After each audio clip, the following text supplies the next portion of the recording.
안녕하세요. 저는 60대의 할머니입니다. 계절이 바뀔 때마다 그리워지는 때나 그리워지는 사람이 있지요. 저만 그런가요? 저는 그렇더라고요.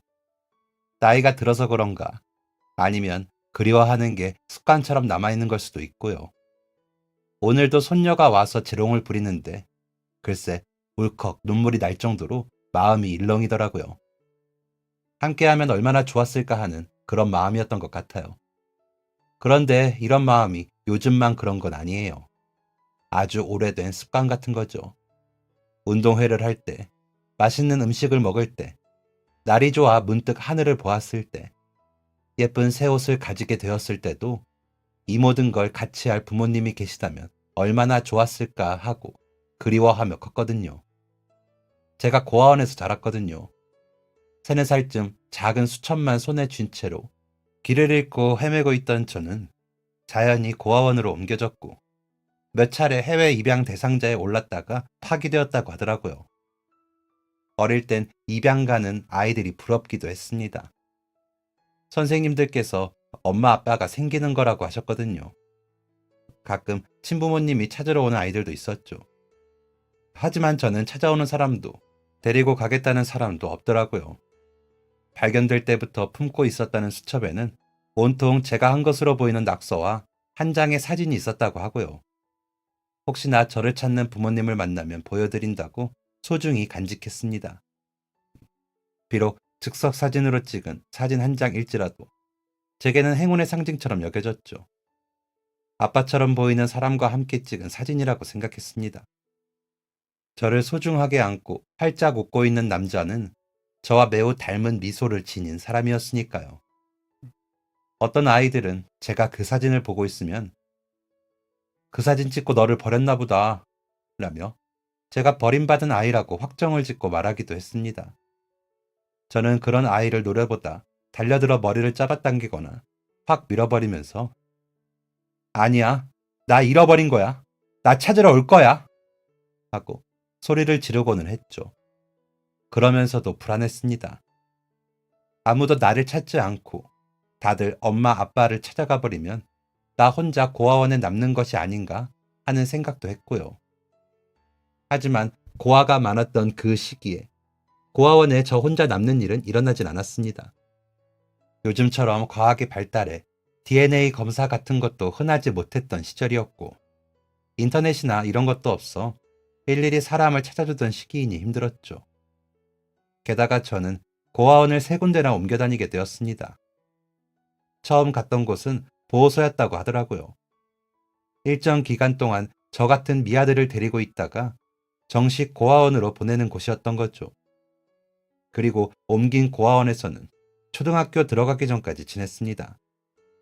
어린 아이들 위주로 있던 고아원이었는데 이때가 정말 좋았던 것 같아요. 생각해보면 유치원같이 지냈는데 거기서 살 뿐이었던 것이죠. 선생님들도 좋으셨고 옷도 예쁜 옷은 아니지만 때 맞춰 입을 수 있었고요. 매일 울고 때를 부려도 다 맞춰주시고 달래주시는 선생님들 덕에 마음 놓고 지낼 수 있었던 곳 같아요. 그러다 학교에 들어가게 되며 다른 곳으로 옮겼는데 그곳은 기숙사 학교 같았습니다. 규칙을 잘 지켜야 했거든요. 학교에서 지켜야 하는 규칙보다 더 엄격한 규칙들이 처음에는 너무 어려워 혼자 울 때도 많았습니다. 그래도 저는 운이 좋은 편이었습니다. 그때 고아원들은 어떤 고아원이냐에 따라 원생들 삶이 많이 나뉘었다고 해요.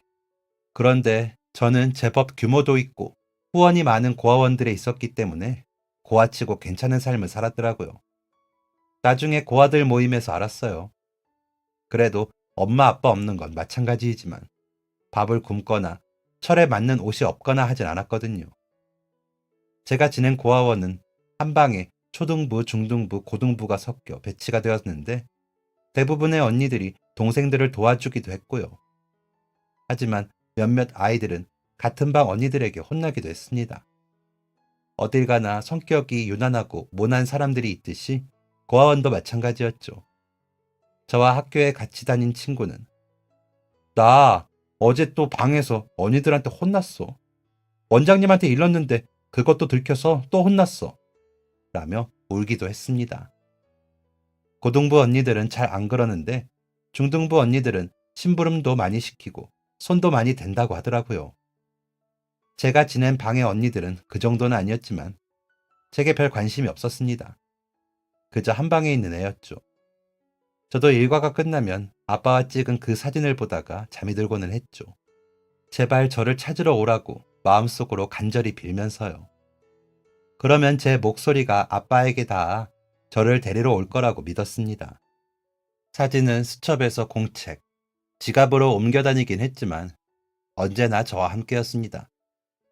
사진이 가까이 있으면 좀 든든한 기분이라 놓고 다닐 수가 없더라고요.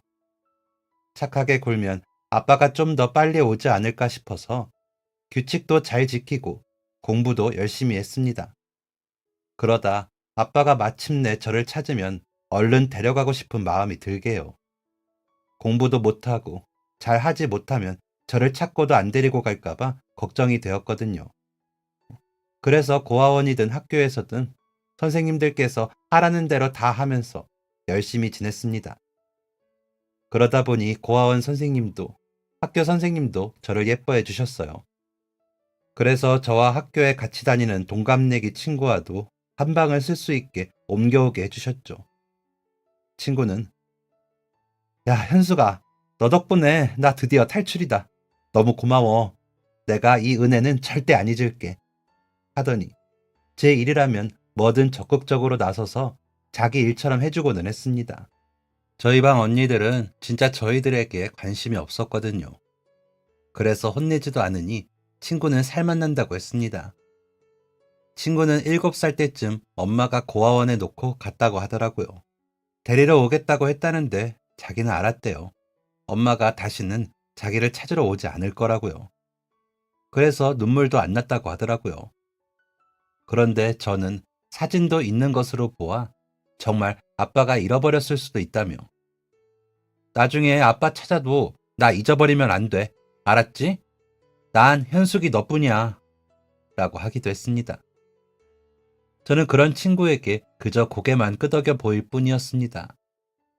간혹 고아원 아이들 중에는 자신을 고아원에 놓고 가는 부모님을 기억하는 경우들이 있는데 그 아이들은 정말 힘들어 하거든요. 그런데 친구는 어찌나 씩씩한지 제가 봐도 대단해 보였습니다. 그리고 무엇보다 시간이 흐를수록 아빠가 나를 찾으러 온다는 보장도 없고 확신이 점점 줄어들었습니다. 그러다 보니 친구의 말에 선뜻 대답할 수가 없더라고요. 그러다 아빠가 데리러 오지 않으면 어쩌나 하는 두려움이 저를 짓눌렀다고 할까요? 아무튼 어린 마음에 그런 생각들이 쌓여 그렇게 기다리고 그리워하며 자랐습니다. 나중에 아빠를 만나면 이야기해야지 하며 사진 속의 아빠에게 말을 걸었죠. 아빠, 나 오늘 발표 잘해서 선생님께 칭찬받았다. 그리고 청소 잘해서 언니들이 잘했다고 했어. 라면서요. 나중에 그런 이야기들을 비밀 일기장에 적기 시작했습니다.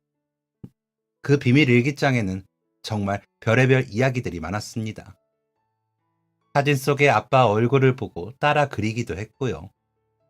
아무래도 개인 물건들을 간수하기가 어렵다 보니 비밀 일기장은 항상 제 가방 속에 있었습니다.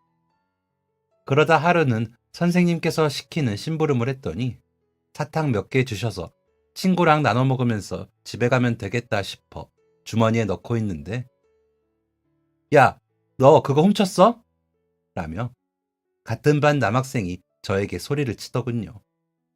그래서 아니야, 선생님이 심부름했다고 주셨어 라고 하니까 아, 거지라 사탕도 못 먹을까봐 일부러 심부름 시키고 줬구나. 너 고아라 사탕 못 먹어봤지? 라고 하는 겁니다. 화가 났지만 대꾸하고 싶지 않아 그냥 가려는데 거지래요, 거지래요, 고아원에 산대요 라며 큰 소리로 노래를 부르며 손가락질을 하더라고요. 순간적으로 참지 못하겠더라고요. 그래서 그 남자 아이에게 야, 나는 고아원에 살아서 그렇다 쳐도 너는 엄마 아빠가 키우는데도 사탕 못 먹어서 부러워서 그래? 공부도 못하고 운동도 못하는 너 같은 애 키우는 너희 부모님도 불쌍하다. 고아원이 있는 거 알면 데려다 놓으실 텐데 라고 말을 해버렸습니다. 물론 치고받고 할 수 있었지만 그러고 싶진 않았거든요. 제 말을 들은 그 남자아이는 얼굴이 새빨갛게 되더니 울더라고요. 저는 그러던가 말던가 교실로 돌아와 버렸습니다. 나중에 알고 보니 그 남자아이 엄마가 집을 나가셨고 아빠는 멀리 일을 다니셔야 해서 할머니와 사는 아이라고 하더라고요. 그래서 괜히 심통이나 저에게 시비를 건 건데 제가 그렇게 이야기하자 울은 거라고 하더라고요. 그 사실을 알았을 때 좀 미안한 마음도 있었지만 사과하고 싶지는 않았습니다. 하지만 그 후로 계속 그 남자아이가 마음에 걸리더라고요. 물론 그 아이가 저보다 나은 환경이죠. 고아원이 아닌 집이 있다는 건 훨씬 좋은 환경이라고 생각합니다. 그래도 제가 너무 아프게 말을 한 것 같아 신경이 쓰이더라고요. 그래서 체육 시간에 슬쩍 저번에는 미안 이라고 했더니 흠칫 놀란 그 남자아이는 아니야, 내가 미안 이라더니 씩 웃더라고요. 그 후로 저와 친구, 그 남자아이는 삼총사처럼 붙어 다녔습니다. 방과 후에 저희들끼리 숙제도 하고 공부도 하면서요. 남자아이는 공부를 유난히 못했는데 과제도 잘 안 챙겼거든요. 그래도 알려주는 건 하는 편이라 친구와 제가 열심히 알려주고는 했습니다. 집으로 향하는 길이 반대 방향이라 교문에서 헤어질 때는 손을 크게 흔들며 헤어지고는 했습니다. 다른 애들은 엄마 없는 삼총사라 부른다고 하더라고요. 저희는 그런 말에 신경 쓰지 않기로 했습니다. 물론 혼자였다면 그런 말이 더 상처가 되었을 겁니다. 하지만 같이 견뎌주는 친구들이 있으니 의지가 되더라고요. 어린 나이에도 말이죠. 그렇게 저희는 5학년이 됐고 6학년이 되어서도 친하게 지냈습니다. 한 번도 같은 반이었던 적은 없지만 그래도 붙어 다녔죠. 저와 친구가 도와준 덕분에 남자아이는 성적도 많이 좋아져서 할머니와 아빠가 좋아하신다며 내가 나중에 어른 돼서 돈 많이 벌어서 너희 맛있는 거 사줄게 라고 하기도 했습니다. 그러면 저와 친구는 진짜다. 너 홍성민 약속 지켜라 라며 웃고는 했습니다. 저 민지, 성민이는 그렇게 삼총사였습니다. 그러다 졸업을 하게 되면서 성민이는 전학을 가게 되었습니다. 할머니 연세가 너무 많아지셔서 아버지께서 정착하신 도시로 가 함께 살기로 했다며 할머니와 함께 이사를 갔거든요. 민지와 저는 얼마나 울었는지 모릅니다. 편지도 하고 나중에 꼭 다시 만나자고 약속도 했죠. 그렇게 둘이 남은 민지와 저는 더 돈독해졌습니다. 방도 한 방을 쓰고 학교도 같아 따로 떨어질 일이 없었죠. 세상의 어떤 형제들보다도 가깝고 친한 사이였습니다. 선생님들도 그런 저희를 대견하게 생각해 주셨습니다. 고등학교에 갈 때에도 둘 다 같은 상고에 진학을 했습니다. 그때 담임 선생님께서 인문계에 못 가는 제가 너무 안타까우셨는지 현수가 그래도 배움의 끈을 놓지 말고 공부 계속할 방법 잘 찾아봐. 너의 형편을 모르는 건 아니지만 방통대라는 것도 있거든. 고등학교 가서도 열심히 하고 나중에라도 그렇게 대학 공부해 라고 하시더라고요. 선생님의 그 말씀을 저는 마음속에 담았습니다. 그래서 꼭 나중에 취직하고 월급 받으면 대학 공부까지 하겠다고 다짐을 했죠. 그때까지도 아빠가 나를 찾으면 자랑스러운 딸이 되겠다는 마음을 버리지는 못한 것 같아요. 고등학교에 가서도 공부를 열심히 했습니다. 민지도 열심히 해서 좋은 회사 취직한다며 열심히 했고요. 저희처럼 고아인 아이들은 그래야 했습니다. 그나마 형편이 좋은 고아원에 살아 고등학교까지 다니는 것도 굉장한 행운이라는 걸 알았거든요. 부모님이 모두 계시는 집 아이들도 여자라는 이유로 중학교까지만 다니는 아이들이 많던 시기였기에 고등학교를 다닐 수 있는 건 정말 다행이었습니다. 저도 열심히 했습니다. 딸 수 있는 자격증도 다 따고 성적도 유지하기 위해 애를 썼죠.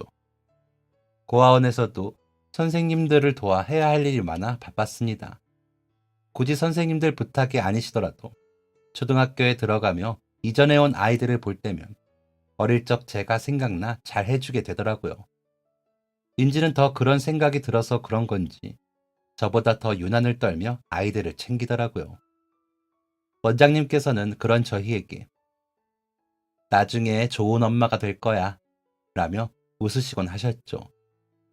원장님은 결혼도 안 하시고 고아들을 보살피며 사시는 일을 하시는 분이셨습니다. 부잣집에 태어나 전쟁통에도 피난 갈 때 말고는 고생도 안 하셨답니다. 그러다 우연히 고아들을 알게 되셨고 그 아이들이 너무 가여워 고아원을 운영하시는 거라고 하더라고요. 부모님께 받은 유산을 다 쏟아 넣으시며 고아들을 돌보시는 거라고 들었습니다. 너무 감사한 분이시죠. 그러면서도 한 번도 생색을 내시거나 저희를 비하하시는 모습을 본 적이 없으니까요. 고아원을 퇴소한 퇴소생들이 가정을 이루고 찾아와 선물도 두고 가고 돈도 놓고 가는 걸 보면서 저도 그렇게 해야겠다고 결심하기도 했습니다. 정말 너무 좋으신 원장님께 조금이라도 도움이 되고 싶었거든요. 민지와 매일 그런 이야기들을 하며 저희는 미래를 준비했습니다. 그러면서도 저는 아빠를 기다렸습니다. 제가 퇴소할 때까지도 아빠가 찾아오지 않는다면 제가 아빠를 찾겠다고 말이죠. 사진 속에 저를 닮은 그 얼굴을 실제로 보고 싶기도 했지만 어렴풋 나는 어린 시절 기억 속에 아빠는 좋은 분이셨거든요. 정확하지는 않지만 항상 저를 향해 웃으셨고 저를 예뻐해 주셨던 것 같은 기억이 있었습니다. 저를 안고 유원지 같은 곳에서 사진을 찍으며 그렇게 웃으셨을 거라고 생각했죠. 그래서 꼭 아빠를 찾겠다고 결심을 했습니다. 그렇게 고등학교 졸업을 하고 취직을 하게 되었습니다. 감사하게도 몇 달 동안은 고아원에서 지내던 대로 지내게 해주셔서 돈을 모아 나갈 수 있었습니다. 고아원에서 나올 때는 얼마 되지 않는 돈이지만 동생들에게 써달라며 봉투를 만들어드리고 나오기도 했습니다. 민지와 저는 같이 방을 구해 독립을 했습니다. 다행인 건지 회사도 서로 가까운 곳에 구하게 되어 방도 같이 구했죠. 회사가 멀었어도 저희는 같이 방을 구했을 겁니다. 정말 서로밖에 없으니까요. 그렇게 독립을 하고 살면서도 저희는 종종 고아원에 들러 원장님을 돕고 동생들 간식을 전해주고 오고는 했습니다. 그러면서 혹시나 저를 찾는 아빠의 소식은 없었나 물어보기도 했죠. 그러던 어느 날 민지를 찾는 민지 엄마의 연락처를 받게 되었습니다. 민지는 얼굴이 뻘겋게 달아오르더니 눈물을 흘리더군요. 그도 그럴 것이 민지는 자신을 놓고 가는 엄마를 기억하고 있었으니까요. 그런 엄마가 자신을 찾는다는 소리에 민지는 좋은 것인지 놀란 것인지 모를 표정을 지었습니다. 그저 얼굴만 빨개져서는 눈물을 흘릴 뿐이었죠. 저는 그런 민지를 바라보며 부러움과 기쁨이 섞인 눈물을 지었습니다.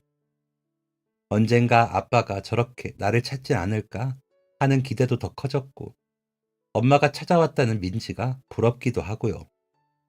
그런데 민지는 쉽게 엄마에게 전화를 하지 못하더군요. 퇴근 후 몇 번을 공중전화에 다녀오는 것 같더라고요. 주머니에서 짤랑거리는 소리가 나는데도 민지는 번번이 어두운 얼굴로 돌아오고는 했습니다. 저 같으면 단번에 전화를 했을 텐데 말이죠. 곁에서 지켜보는 제가 더 마음 졸이며 민지가 전화를 걸기를 기다릴 뿐이었습니다. 4층 건물의 옥탑방에서 오르내리는 게 쉽지 않은데도 민지는 하루 저녁에도 몇 번을 오르내렸습니다. 말로는 소화가 안 된다 하면서요. 그러다 하루는 결심을 했는지 내려가더니 한참이 지나도 오지 않더군요. 저는 드디어 전화를 했구나 싶었습니다. 그러면서 엄마랑 살고 싶다고 하면 이제 민지랑 못 살겠네. 그럼 더 작은 방으로 이사해야 하나? 하는 생각들을 했습니다. 그러고 있는데 민지가 들어왔습니다. 웃으며 들어와 호들갑을 떨며 엄마와 통화한 내용을 말할 줄 알았던 민지는 들어오자마자 저를 끌어안고 울기 시작했습니다. 뭐라고 말은 하는데 제대로 알아들을 수도 없을 만큼 울부짖듯 우는 민지를 저는 그저 안고 달래는 수밖에 없었습니다. 그렇게 2시간을 진이 빠지게 울던 민지는 지쳤는지 옥상에 나가 앉더니 돈 좀 보내달래. 새로 시집을 갔는데 남자가 또 도망을 갔다면서 내 밑으로 동생만 셋이란다. 그런데 걔들도 다 고아원에 있다고. 내가 돈을 벌어서 데리고 와야 하지 않겠냐면서 돈 좀 보내달래. 라더니 민지는 눈물을 또다시 닦았습니다. 나 돈 없다고 했더니 월급 받아서 다 뭐하냐고 소리치는데 돈 때문에 연락했구나 싶더라. 그래서 돈 없고 앞으로도 보내줄 생각 없다고 했더니 낳아준 값 달라고 하더라. 그래서 누가 낳아달랬냐고 하고 끊어버렸는데 진짜 너무 라더니 민지는 울었습니다. 민지의 말을 듣는데 저도 눈물이 나더라고요. 먼저 퇴소한 언니들이 그런 이야기는 했었거든요. 버린 자식 다 커서 찾으면 이유는 돈뿐이라고요. 민지 엄마처럼 대놓고 돈을 달라고 하기도 하고 같이 살자고 그래서 가보면 돈만 빼먹고 가족 대우도 안 해주고 괴롭힌다고요. 자식도 키워야 자식인 거야. 떼놓은 자식은 어떻게든 이용하는 수단이야. 그러니까 부모 찾지 말고 살아. 라며 말하던 언니들의 말이 생각나 눈물이 주룩주룩 흘렀습니다. 민지가 느끼는 아픔이 마치 제 아픔처럼 느껴지기도 했고요. 민지는 한동안 전처럼 웃지도 않고 밥도 잘 먹지 않았습니다. 제가 되도록 이것저것 많이 챙겼는데 안 먹더라고요. 어릴 적부터 식판만 쓰다 보니 저렴한 그릇이라도 그릇에 내놓으면 다 맛있다고 하던 민지였는데 고기를 사다가 볶아줘도 잘 먹지를 못하더라고요. 이해도 가지만 걱정도 되니 안 챙길 수가 없었습니다.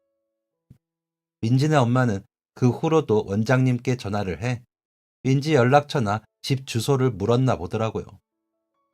원장님은 민지가 원하지 않는다면서 알려주진 않으셨는데 민지에게 귀뜸은 해주시고요. 민지는 그럴 때마다 고맙습니다 하고 인사만 할 뿐 별 말이 없었습니다. 그렇게 저희의 20살은 흘러갔습니다. 서로가 세상의 전부인 채로 더 깊은 슬픔을 마음에 담은 채로 말이죠. 민지는 제가 대학 공부를 하게 되었다는 소식을 듣고서야 전처럼 웃었습니다. 저는 중학교 때 담임 선생님 말씀대로 방통대에 입학을 하게 되었거든요. 무슨 과에 들어갈까 하다가 법학과에 등록을 했습니다. 물론 제가 사법고시를 볼 건 아니었지만 법을 알아두면 좋을 것 같아서요. 그리고 조금 나은 환경으로 이직할 수 있겠다는 꿈을 꾸기도 했죠. 법학과 공부는 생각보다 더 어렵더라고요. 외워야 할 것도 너무 많았고요. 시험을 볼 때는 정말 출근도 겨우 할 만큼 지치더라고요. 민지와 제가 다행히도 사무직이라 버틸 수 있었지. 안 그랬으면 저는 쓰러졌을 겁니다. 민지에게도 같이 공부하자고도 해봤지만 현수가 너가 열심히 공부해서 이 언니 힘들 때 도와줘라. 그런 법은 없냐? 자식 이용하는 부모 벌 주는 법. 이라며 쓸쓸히 웃고는 했습니다. 그 말을 하는 민지의 마음이 어떨지 대충은 알겠어서 너무 마음이 아팠습니다. 그래도 서로가 있어서 정말 다행이라는 생각이 들었습니다. 민지가 없는 세상은 너무 외로웠을 겁니다. 저희가 사는 옥탑방에서 내려다본 세상은 다 문이 닫혀 있더라고요. 저희는 들어갈 수 없는 문들인 것 같아서 주눅이 들었습니다. 그 문 안에는 분명 행복한 가족들이 살 것 같았거든요. 그런 생각이 들고 나니 저희들의 옥탑이 민지와 제가 사는 섬처럼 느껴지더라고요. 물론 회사에 나가니 학교 때처럼 고아가 티가 나진 않았습니다. 그럼에도 고아라는 이름표는 떼어지지 않고 따라다니더라고요. 그 이름표가 부끄럽지 않은 유일한 사람이 민지였습니다. 민지와는 더 가까워졌죠. 방통대를 2학년까지 다니고 저는 휴학을 했습니다. 너무 바쁘고 힘들더라고요. 그런 저를 민지가 챙겨주고 집안일도 거의 다 하는 게 미안하기도 했고요. 여유를 좀 찾으면 좋겠더라고요. 휴학을 하고도 출근은 해야 하니 약간의 틈이 생기는 거였지만 그마저도 다행이라고 생각이 들었습니다. 그러는 와중에 민지가 조금씩 늦더라고요. 그러더니 나 남자친구 생겼다 하더라고요. 저희 나이가 23살이니 남자친구가 생길 수는 있었지만 갑자기 그런 말을 해 놀랐습니다. 그러면서 다행이다 싶더군요. 민지가 의지할 사람이 더 생긴 거잖아요. 부끄럽기도 하더라고요. 그래서 잘 됐다 하면서 웃었더니 너도 아는 사람? 이라고 하더라고요. 그래서 누구? 내가 아는 사람? 이라고 되물었더니 너 성민이 기억나? 라고 하더라고요. 야, 당연히 기억나지. 성민이를 만났어? 라고 물으니 이번에 우리 회사에 신입으로 들어왔더라. 군대 제대하고 취직한 건데 우리 회사인 거야. 너한테 이야기한다고 했더니 그 전에 먼저 나한테 할 말이 있다 그래서 몇 번 밖에서 데이트했거든. 어릴 적부터 날 좋아했대. 처음엔 너랑 친해져서 같이 다녔는데 점점 내가 좋더래. 엄마 도망간 것도 비슷하고 그래서. 그러기에 나 엄마랑 연락한 이야기 했더니 자기 엄마도 남자랑 살림 차렸다가 헤어지고 우리 고등학교 때 찾아왔었는데 할머니가 쫓아내셨다면서 웃더라. 그랬는데 어릴 때 정도 있고 그래서 그런가 좋아지더라고 하면서 웃더라고요. 너무 다행이라고 생각이 들면서도 좀 서운했습니다. 성민이도 야속하다고 느꼈고요. 어쩜 저를 빼놓고 둘만 노냐고요. 그래서 좀 삐친 척을 했더니 조만간 저녁에 같이 밥 먹자. 내가 성민이 친구도 데리고 오라고 할게. 라며 제 팔짱을 끼고 달래기에 저는 그만 웃고 말았습니다. 민지가 웃으며 제게 아양을 떨면 저는 웃음이 나더라고요. 민지의 웃음이 굉장히 해맑거든요. 어릴 적부터 그 웃음을 보면 정말 다 괜찮아질 것처럼 마음이 놓이곤 했습니다. 며칠 뒤 성민이는 민지와 저희가 사는 옥탑방에 왔습니다. 만나자마자 손을 잡고 방방 뛰며 반가워했습니다. 어릴 적 모습은 온데간데 없이 웬 청년이 서 있는데도 성민이라는 말에 그저 반갑기만 하더라고요. 어릴 적 얼굴은 남아있는데 목소리도 굵어지고 키도 엄청 커진 성민이는 말 안 하면 성민이인지 모르겠더라고요. 그 곁에는 어디서 많이 본 남자가 서 있었습니다. 같은 회사의 신입이더군요.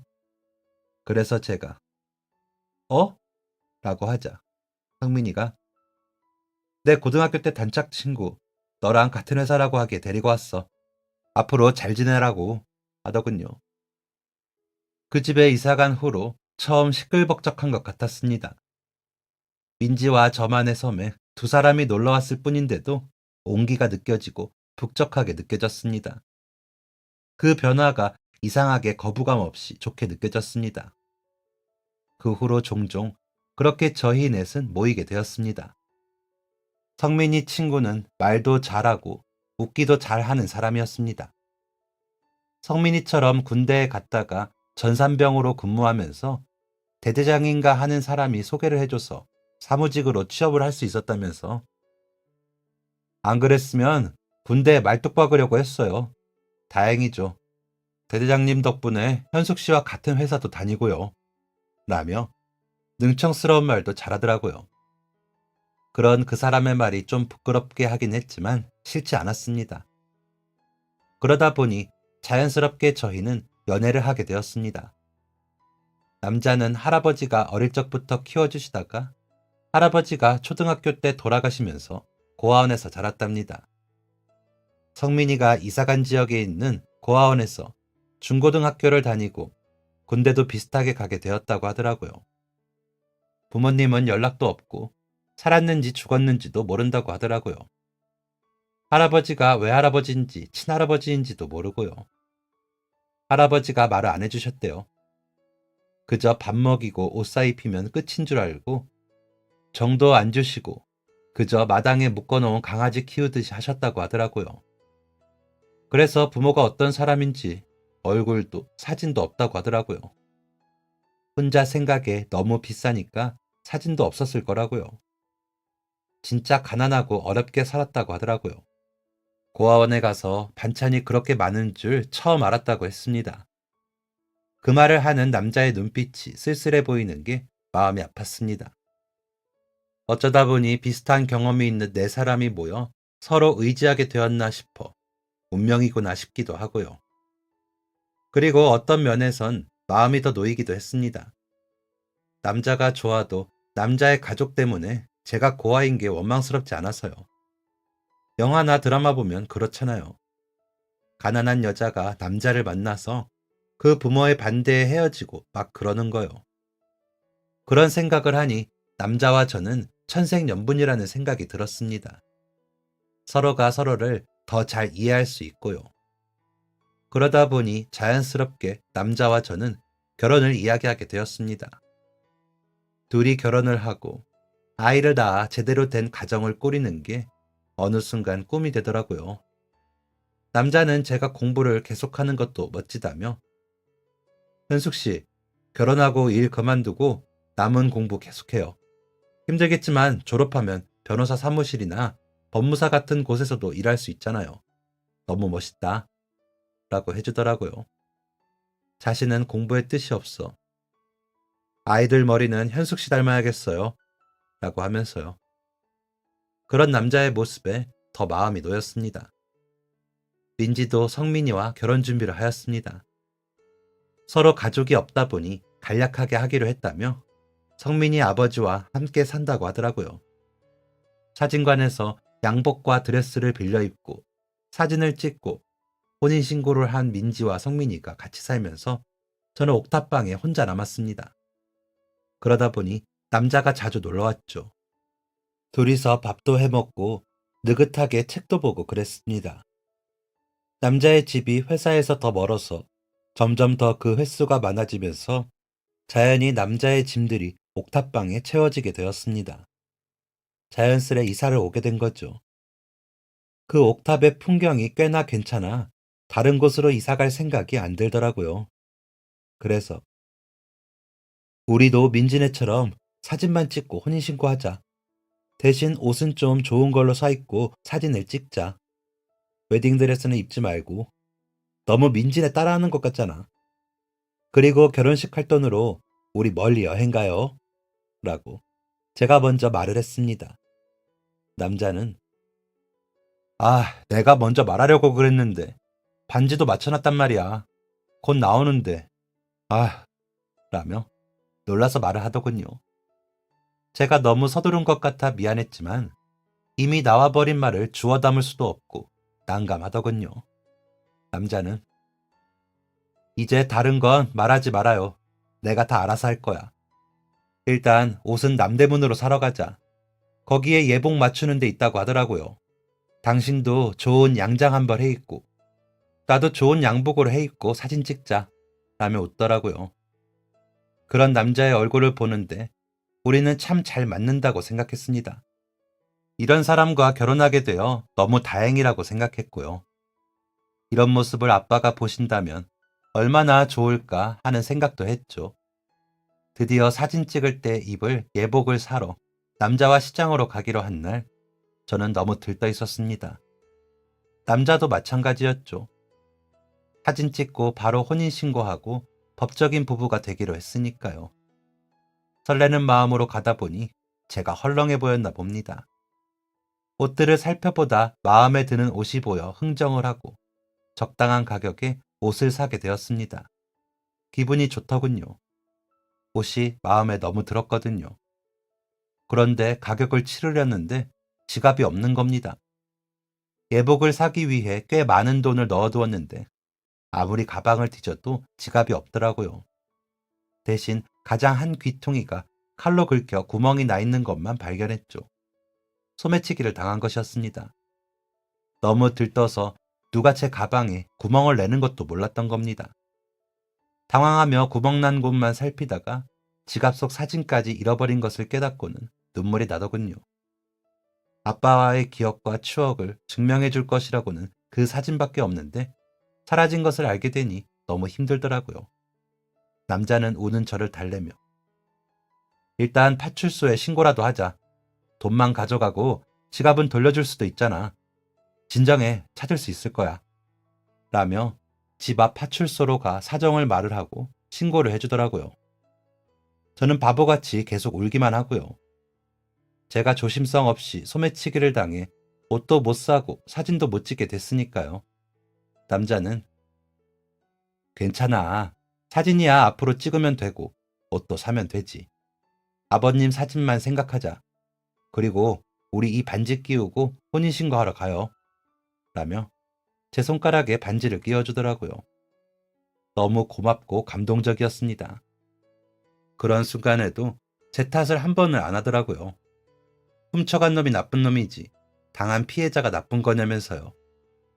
평생에 내 편이 생긴 것 같아 좋았습니다. 제주도로 신혼여행을 예약해놓고 며칠 동안 계속 파출소에 가서 물어보았습니다. 집에 전화가 없으니 직접 가보는 수밖에요. 혹여나 신혼여행 가기 전에 사진이라도 찾으면 그 사진을 꼭 들고 가고 싶었거든요. 자려고 누울 때마다 사진 생각에 마음이 갈기갈기 찢기는 것 같았습니다. 돈도 아까웠지만 사진이 너무 찾고 싶었습니다. 여행을 가기 전날에도 파출소에 들렀습니다. 경찰분들이 저를 알아보시고 반기시면서 오셨어요? 드디어 왔네요. 한현숙 씨 맞으시죠? 혹시 이 지갑인가요? 라며 지갑을 꺼내주시더라고요. 네, 맞아요. 라며 받아들어 사진부터 확인을 했습니다. 다행히 들어있더군요.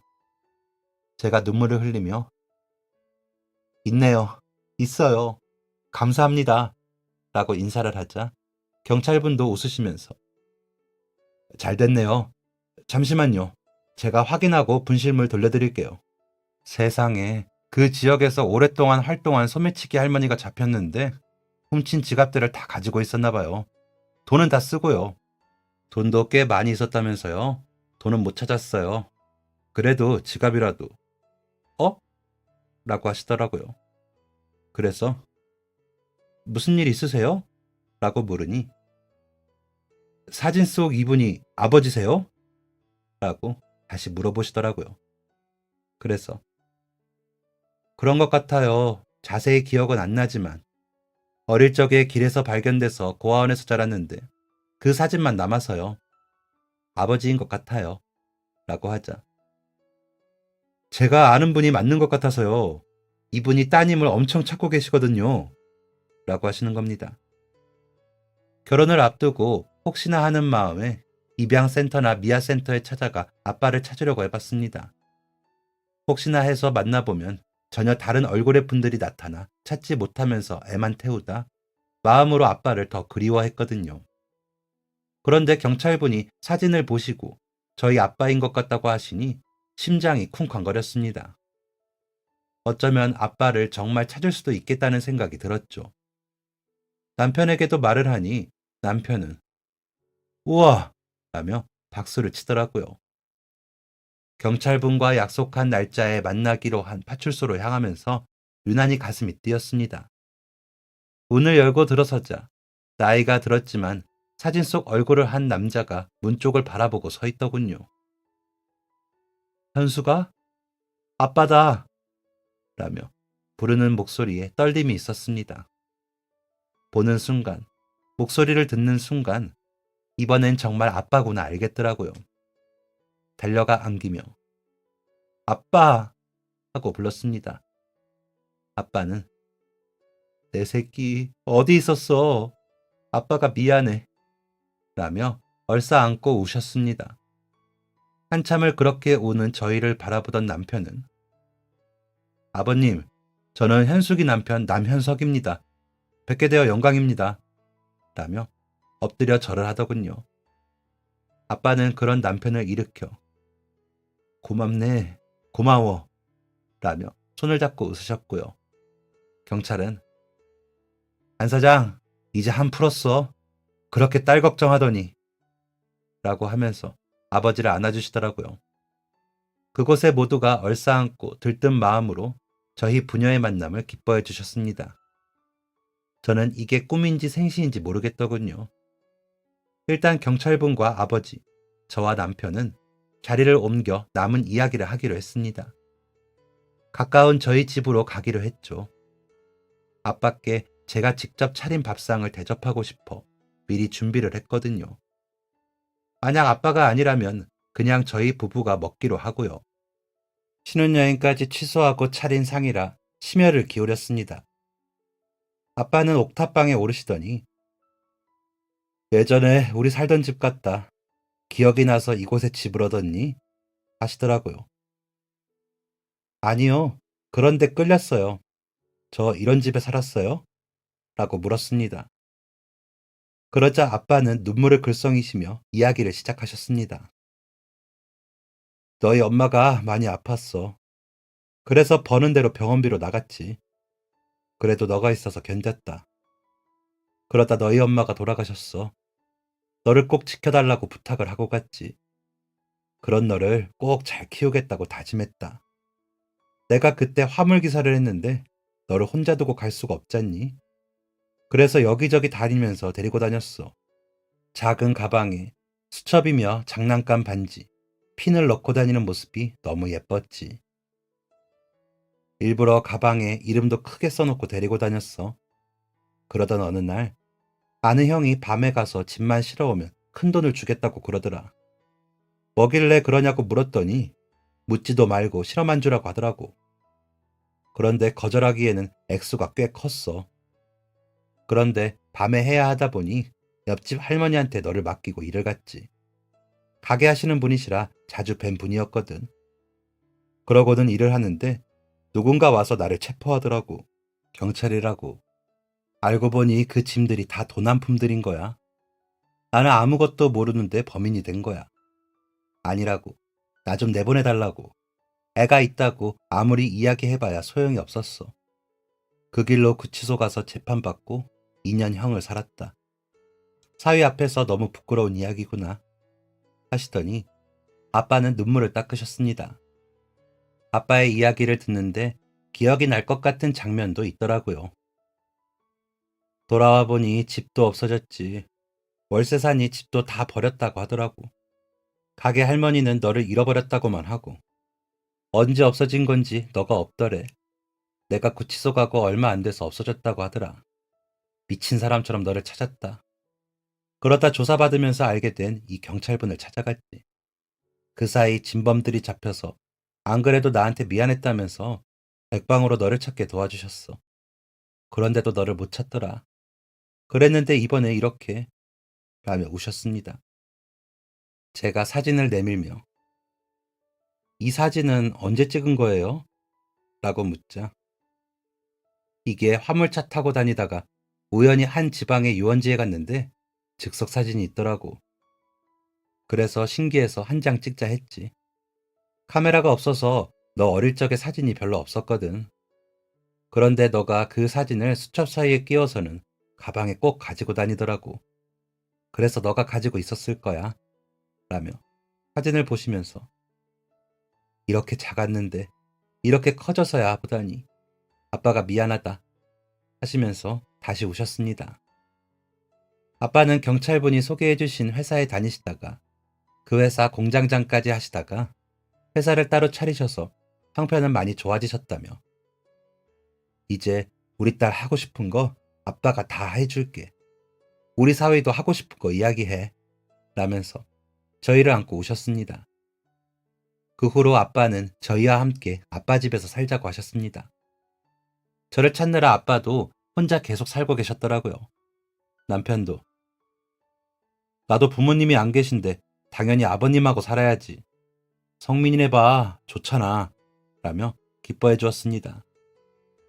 그렇게 30년을 아버지와 남편, 저, 그리고 아이들은 한 집에 살았습니다.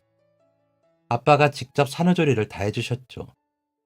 저 클 때 못한 거 다 해주신다면서 아이들에게도 뭐든 안 아끼셨습니다.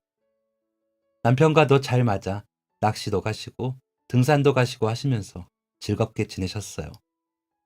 그러다 4년 전쯤에 돌아가셨습니다.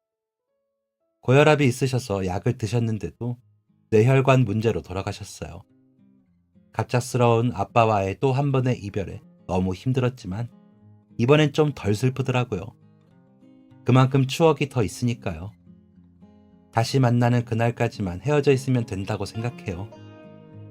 하늘나라에서 만나도 이제는 알아볼 수 있으니까요. 이제 저도 노년기를 앞두고 있다 보니 그런 생각이 들더라고요. 그래서 남편과 아이들, 손주들과 행복하게 살다가 가려고요. 여러분들도 지금 곁에 있는 사람과 하나라도 행복한 일을 만드세요. 그래야 후회가 없답니다. 아셨죠? 지금까지 사연 들어주셔서 감사합니다. 사연이 재밌으셨다면 구독과 좋아요를 눌러주세요. 감사합니다. 안녕히 계세요.